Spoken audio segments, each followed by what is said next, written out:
All weather friend, কোনো রাষ্ট্র এসে শক্তভাবে ভারতের পাশে দাঁড়াচ্ছে না। অপারেশন সিঁদুরের পর প্রত্যাশিত রাষ্ট্র সমর্থন না পেয়ে ভারত একঘরে বিচ্ছিন্ন, নির্জন। মোদি জমানায় কাশ্মীরে 2016 সালে উরি এবং 2019 সালে পুলওয়ামায় সন্ত্রাসী হত্যাকাণ্ডের পর পাকিস্তানে সার্জিক্যাল অপারেশন চালিয়ে যে প্রশ্নাতীত সমর্থন ও সহানুভূতি ভারত পেয়েছিল, তা অপারেশন সিঁদুরের পরবর্তী পর্যায়ে কোথায়? সম্প্রতি কলকাতার দৈনিক আনন্দবাজার পত্রিকার সাংবাদিক অগ্নি রায় এ প্রশ্ন তুলেছেন। সঙ্গীহীনতার সংকট শিরোনামের এক নিবন্ধে তিনি এ পরিস্থিতির ময়নাতদন্ত করেছেন। এবার তার নিবন্ধটির প্রাসঙ্গিক অংশ পরিবেশন করছি। পাকিস্তানে পরিচালিত সামরিক অভিযান অপারেশন সিঁদুরের পর বিশ্বজুড়ে ভারতের কূটনৈতিক এবং রাজনৈতিক বার্তাবাহকরা রানারের মতো সবেগে হরিণের মতো দিগন্ত থেকে দিগন্তে ছুটলেন এবং সমালোচিত হলেন। কানাডায় G7 শীর্ষ সম্মেলনের পর এবং ব্রাজিলে ব্রিক্স শীর্ষ সম্মেলনের আগে একথা আর অস্পষ্ট নয় যে অপারেশন সিঁদুরের পর প্রত্যাশিত রাষ্ট্র সমর্থন আদায় করতে তো পারেইনি ভারতের পররাষ্ট্র মন্ত্রণালয়। সাউথ ব্লক বরং একঘরে বিচ্ছিন্ন, নির্জন হয়ে গিয়েছে।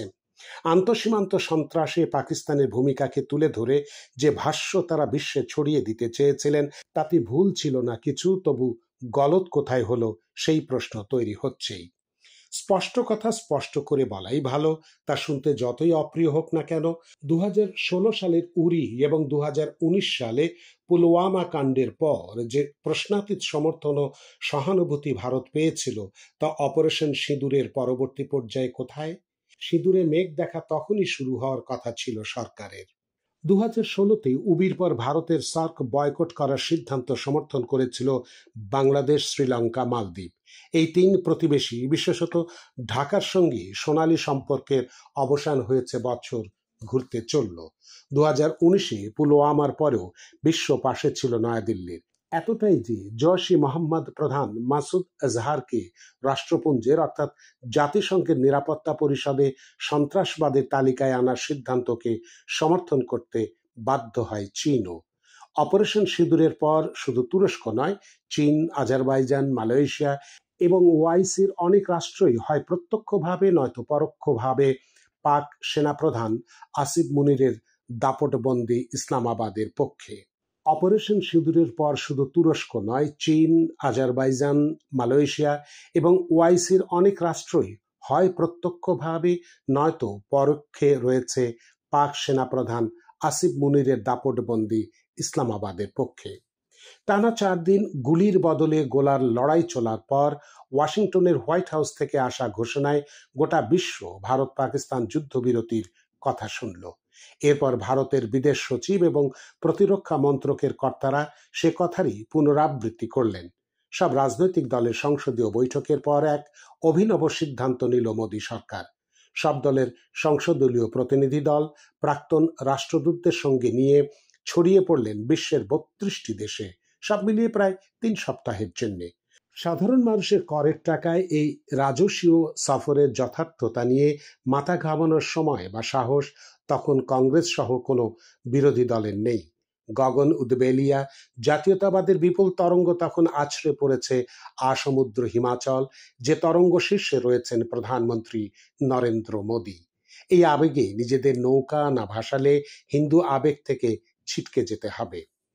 কিন্তু দৌত্য শেষ হওয়ার পক্ষকাল পর প্রশ্ন উঠেছে, মোদ্দা কাজটা হলোটা কি?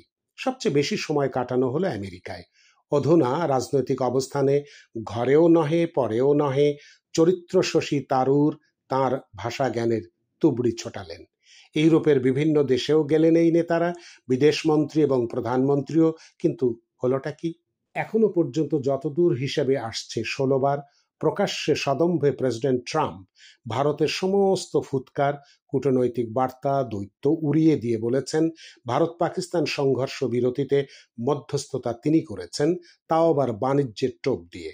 ভবিষ্যতে কাশ্মীর নিয়েও আলবাত করবেন, এমনকি যেদিন তার সঙ্গে মোদির ফোন আলাপ হলো এবং বিদেশ সচিব বিক্রম মিস্ত্রি দীর্ঘ হিন্দি ভিডিও বার্তায় আমেরিকার দাবিকে নস্যাৎ করলেন, তার কয়েক ঘন্টার মধ্যেই ট্রাম্প একই রেকর্ড বাজালেন। একই হাইফেনে দুটি দেশকে নিয়ে আসা বা পাকিস্তানের ভূয়সী প্রশংসা করাই শুধু নয়, অভূতভাবে নয়াদিল্লির নাকের ডগা দিয়ে হোয়াইট হাউসের নৈশভোজে আমন্ত্রিত হলেন ফিল্ড মার্শাল মুনির, যিনি পহেলগাম কাণ্ডের অভিযুক্ত খলনায়ক।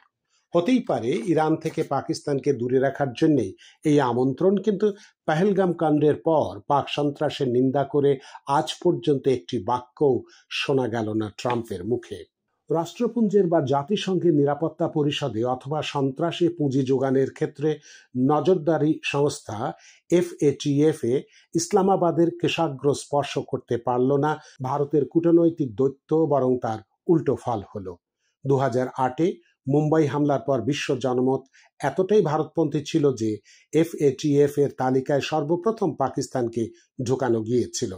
নিরাপত্তা পরিষদের নিষিদ্ধ জঙ্গি তালিকায় হাফিজ সৈয়দ সহ লস্কর-ই তৈয়বার একাধিক সন্ত্রাসবাদীকে অন্তর্ভুক্ত করাও সম্ভব হয়েছিল।